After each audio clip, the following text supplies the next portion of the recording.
You're listening to Permission to Shine, the podcast. Stories of overcoming obstacles and finding self-empowerment with Sherisse Bisram, Inner Power Activation Leader. The Oxford Dictionary describes permission as the action of officially allowing someone to do a particular thing, consent, authorization. What if you were that someone and you gave yourself the permission to be everything you wanted to be and more? No more playing small and accepting less than. You are worthy of the life of your dreams, regardless of what it is that you've been through. And honestly, it's exactly what you've been through that has shaped you into the version of yourself that you are now. Like a diamond, you've endured so much, but instead of breaking, you have become stronger and brighter. And if that's not a reason to shine, then I don't know what is. And if nature can do it, then why the hell can't you? You are brave, you are strong, you are powerful, and you are enough. Hear my call and give yourself the permission to shine, because you don't realise how many people are inspired by your light. Hi, and welcome to episode 31. It is me today, and I was thinking about what I wanted to talk about. And I feel like the real on-trend thing at the moment is this word magnetic. And I've delivered quite a lot of training on this over the past few weeks. And I feel like it's on trend for one, obviously, like I said, but obviously so much more than that. It's actually, there's so much depth to it.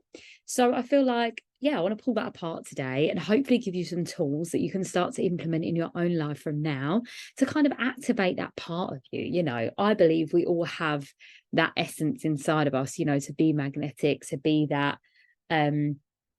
most vibrant, colourful, expansive, shiny version of ourselves, you know. And when I say that, I don't mean it from a space of a cherry on top of a cake. I mean the whole damn cake, honey.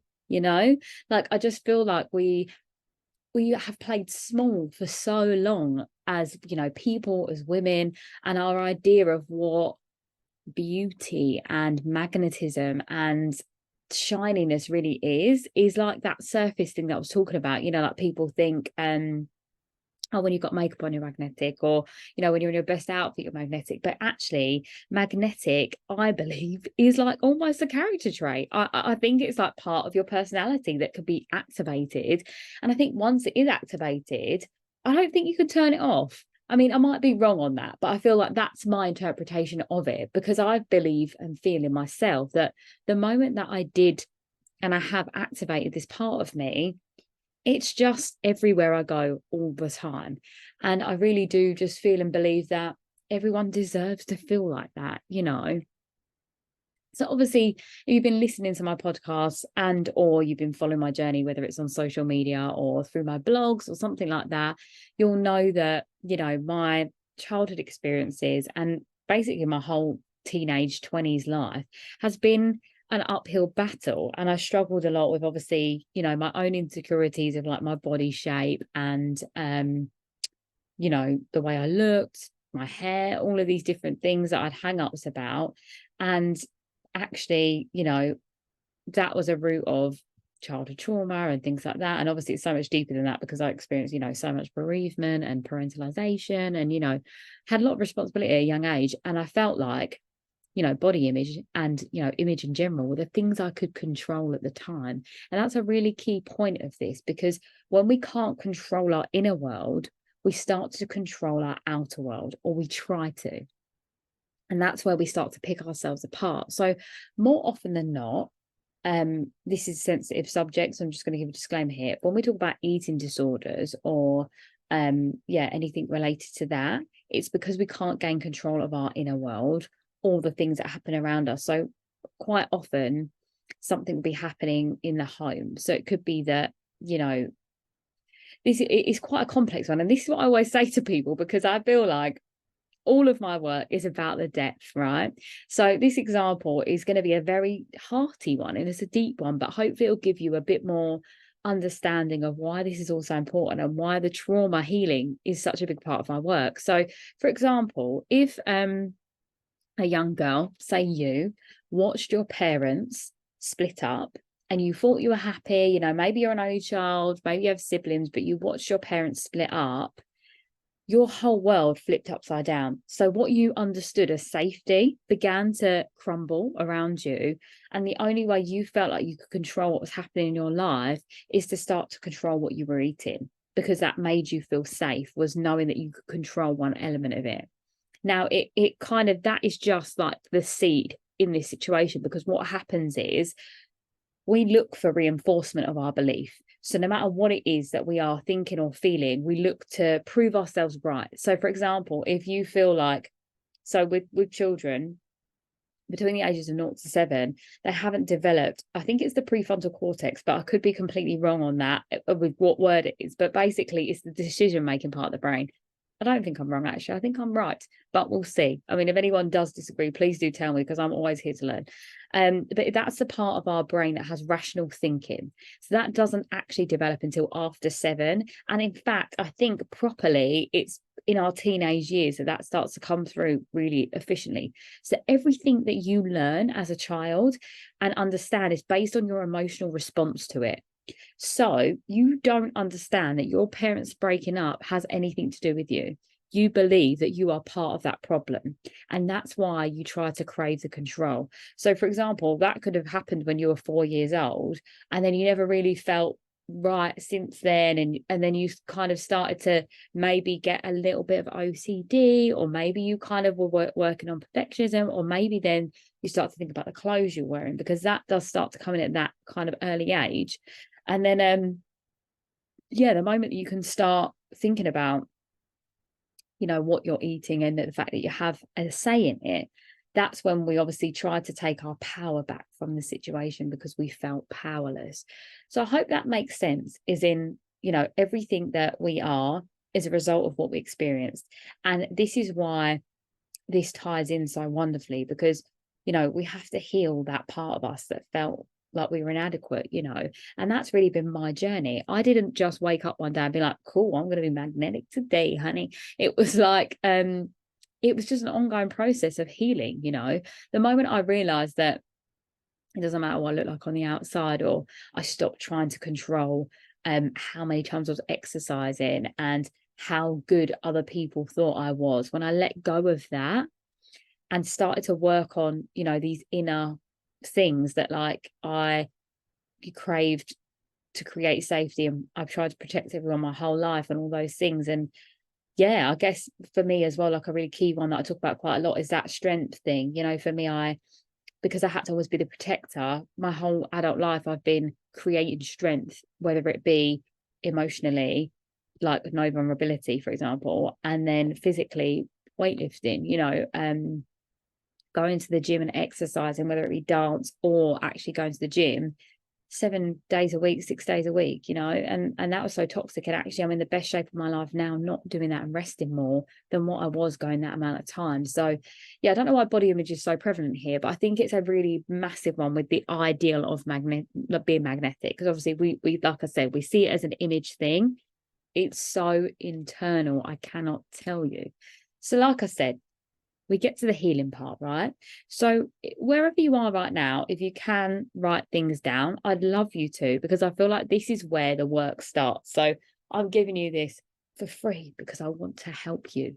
And with any resources like this, is always like, this is just a kind of little snippet into the world of transformation that happens when you give yourself the permission. So just know that, these activate you in any kind of way that get you thinking about more. There's a sign there that obviously maybe you do need to come and work with me at this time. And I invite anyone into my space, into my world, that just wants to learn, grow and be more, because that was really the thing for me, is knowing that I don't want to feel like this anymore. I didn't want to feel like I had to change all the time. And it was hard work, going to the gym all those times and working on being perfect, and like making my skill, or like, if I just did this, I would be this. Or if I just did that, I'd be that.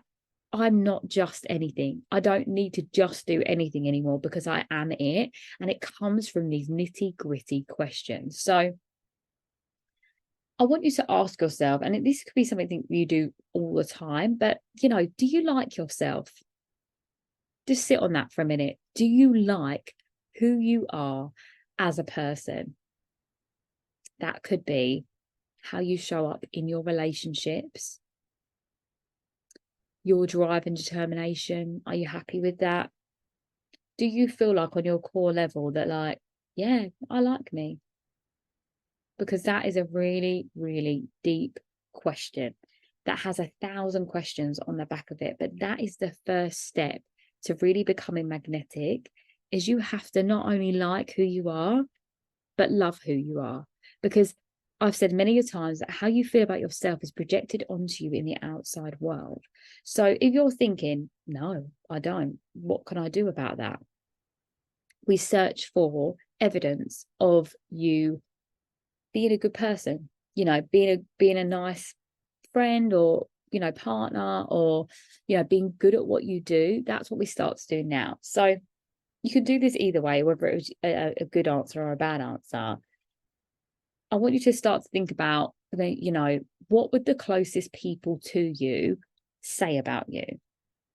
Would they say that you are kind, that you are caring? Yeah, what is their views on you? Just about 3 to 5 you can think about. And then I want you to think about your own ideal of that as well. So, you know, maybe your friends and family would see you as really funny and kind and outgoing and generous, but actually in yourself, you feel like, I don't know. I mean, it could be that you feel like you could give more, you know, or that you could try harder, you know, like these are all of these things that we want to match up the difference, because how you feel about you and how other people feel about you right now might be conflicting. And it's a really nice way for you to see that for yourself, that if you know hand on heart that your, you know, family member, your partner would tell you that you are incredible and that you are the kindest person they've ever met, but you don't feel that, that's the disconnect part. So we have to now work on how you can feel that, because that's the key part. Because if other people see that light in you, trust me, darling, it is there, you know, that is inside of you, and you have to just see it for yourself. I was told, I think when I got into doing like the nightclub work, so I was about 22, 23, I started doing selling shots as one of my many jobs. And I would meet some lovely women that would be like, oh my gosh, you're so beautiful. And I'd be like, really? Like, I just didn't see it for myself, you know, and then something clicked and I was like, people wouldn't just say this for the sake of it. Like, I don't know these women, you know, why would they go out of their way to tell me I'm beautiful if I wasn't? So I had to really sit on that for myself and be like, what part of me doesn't feel beautiful? Now, again, links to childhood. You know, I grew up in an area where no one looked like me. So I had no example of what beauty was other than, you know, blonde hair, blue eyes. I'm the complete opposite of that for anyone that doesn't actually see my photo. I'm, you know, dark skin, dark hair, dark eyes. And I just didn't see, yeah, that apart from when like Beyonce started to come on the scene. And I actually really idolized Beyonce for a lot of my kind of late teens, early 20s, because I felt like she was someone that could be that pillar for us, you know, like for people that looked similar or were just brown, you know. And it was nice to have that representation, because then since then I feel like that's when I was getting that positive reinforcement of, no, people do find, you know, dark skin attractive, people do find, you know, dark hair attractive. It's and this is the thing, right? It's not about what other people think, but for you to get evidence on that part of you that feels like you're not enough, we need to create that positive reinforcement. It's a bit like an essay. In order for you'd write your point and then you'd explain it, and then you'd have a quote or source to back it up. I did my master's a couple of years ago, so it's all fresh. But it's the same thing, right, with life. You know, we can make these I am statements for our affirmations, for example, which I'm so passionate about. But unless you see that everywhere you go, for example, you might start to use the affirmation, I am beautiful. And then randomly you'll start to hear the songs that say you're beautiful, or you'll bump into conversations with ladies or people that are like, oh, you look so lovely today. And that's the universe's way of showing you that. And maybe the universe or people around you were always showing you that. You just didn't see it for yourself because you were in your own way. And this is the thing, like I said, with the trauma gate, is that there's always that in the way. It's like an elephant in the room, unless you move the elephant, right? And actually the way to move the elephant isn't to physically use force. It's to give it that time, love, care, and attention to look at that elephant, that elephant of trauma, for example. Say it's your childhood, your inner child, that's taken up all the space in your mental capacity because it's so wounded. When you start to heal that inner child wound, that wound connected to why you don't feel good enough or worthy enough or beautiful enough, when you connect that and heal that part, that is when the elephant becomes smaller. And actually, the elephant started off as a big old elephant in the room, but by the end of it, it's just a tiny little baby that you can fit in your hand and move it yourself, you know? And this is the thing, we can't eradicate any part of us, you know, the self-saboteur, all of these things are important because they're constantly guiding us. You know, the reason that you do judge yourself and are hard on yourself is it's something you developed to keep you safe. You know, maybe being a woman, especially being less attractive, made you feel safe because the world feels unsafe to be a woman. You know, really think about that for a moment too. Like maybe the reason why I didn't want to be the beautiful one is because I wanted attention when I was younger. Or, you know, I'm seeing now how many women are, you know, getting attacked because of their looks, you know, or whatever. And looks have nothing to do with that, by the way. It's just predatory behavior, but our minds will make up a story to make it make sense, as I said before. So, you know, what story have you told yourself? This is another question you can ask. What story have I told myself that makes me believe I am not beautiful, worthy, or deserving? Because ultimately, our whole life is a book of stories that we have told ourselves, that we've been told, that we've adopted and accepted. But we don't have to accept that anymore. You can rip that page out, and or you leave it in there, you cross out the line and you write over it. It's like, really, this is the thing about magnetism and power. It's about owning every part of our story. And I think there's a lot of shame around what we've been through in our life. You know, a lot of people won't speak about eating disorders or, you know, assault or you know, toxic behavior or being involved in that, or self-loathing. And another part of this as well is also the opposite. So, you know, I always talk about polarity. So we're talking about how not feeling enough, but the other side of that could be that false sense of arrogance. You know, it could be that you do feel beautiful, deserving and worthy, but only if you have your hair done, your makeup on, your, you know, your treatments, because without that you don't feel it. That's a false sense of safety, again, that you try to control. So it's, how do we feel it on the inside? And that's what everything comes down to, is how do you feel about you on the inside? So that's why these prompts are so important for you to start to unpack. And I'd love to know what came up for you. So please DM me or you know, right, I think you can put on the question bit in the podcast about it, because I'd love to find out what comes up for you in this time. So we're looking at, obviously, you know, what stories have I told myself now? And then what I want you to do next is kind of think about what would be the highest possible outcome or version of yourself. So that could be the version of me that I desire to be, or that I know is in me, or my highest self is a confident, bold woman that knows what she wants for herself, you know. And obviously I do get male listeners, so if you are around listening to this, like, please do know that you can do this too. It's not just for women, but obviously all of my work does stem around women, so just a disclaimer there. But yeah, what does she feel every day? Because I promise you, in 2020 I wrote in my journal, I just wanted to feel worthy, deserving.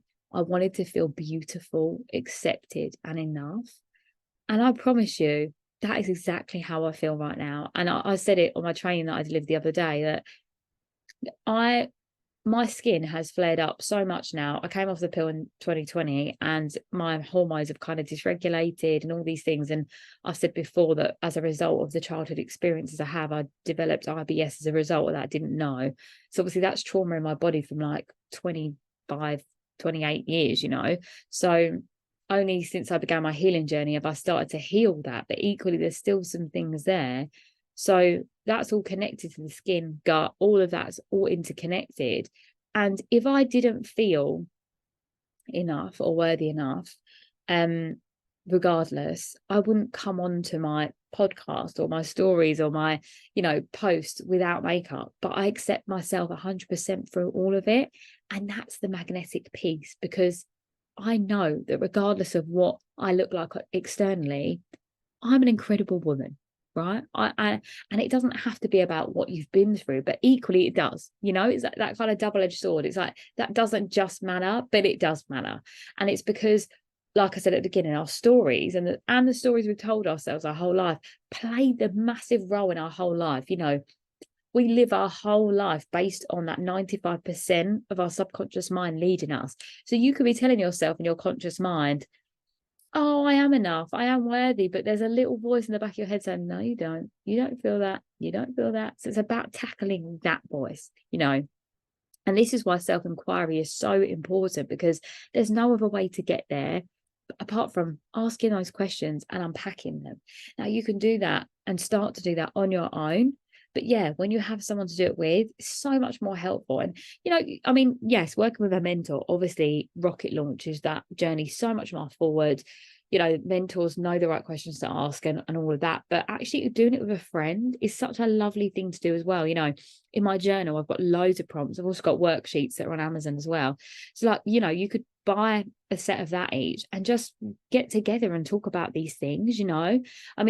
Granted, you won't get the same result as you would with a mentor, but at the same time, it's like that little bit of you just taking yourself seriously, like actually knowing that this is important, because we're about to go into a new year. So we're in November.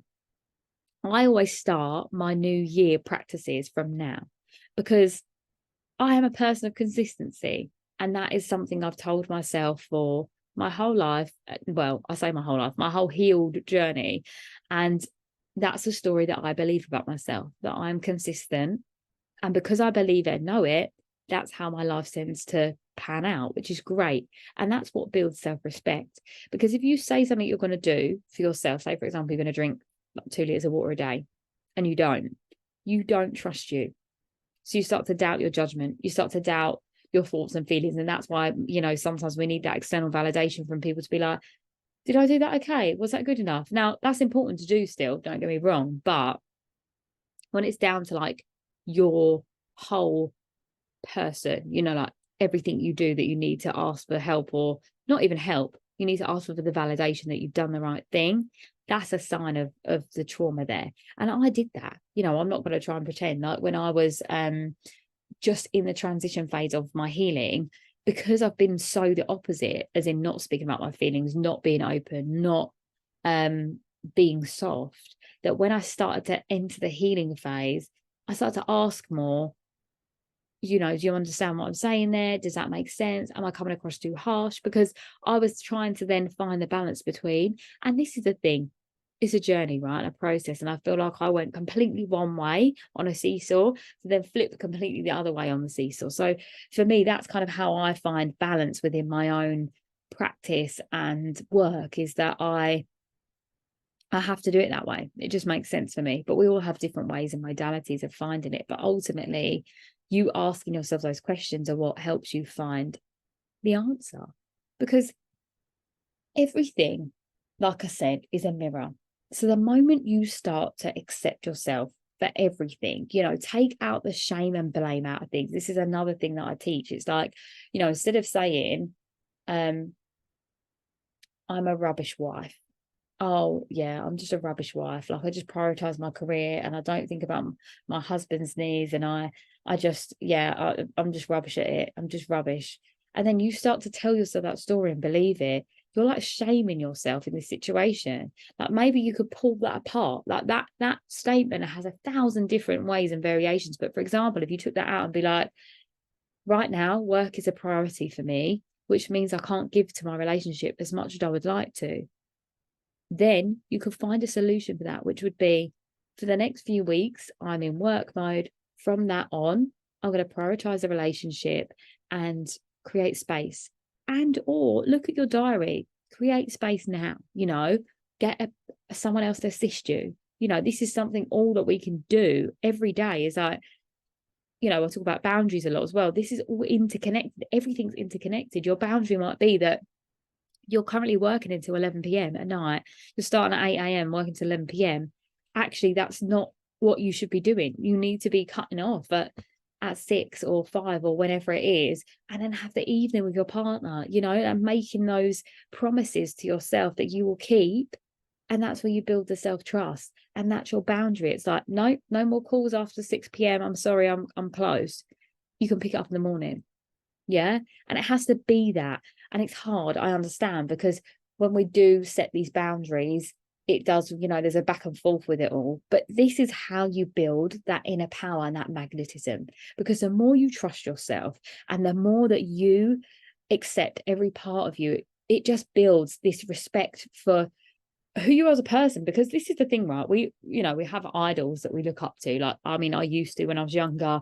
I don't so much now, because I understand that we are all interconnected and individual people. And I think it's not always healthy to do that now. But that person that you do have on a pedestal, whoever it is, whether it be a family member or a celebrity, they equally have their own things going on, right? And I think that's what, for me now, what I'm feeling with the celebrity culture and stuff. It's like we idolize people for the wrong reasons, again, for the validation game, or because they're shiny and they look like they've got all these things going on. But these people, and actually some of them, a lot of people now, the ones you see that are super confident, that are doing the thing, is because they are doing this work, right?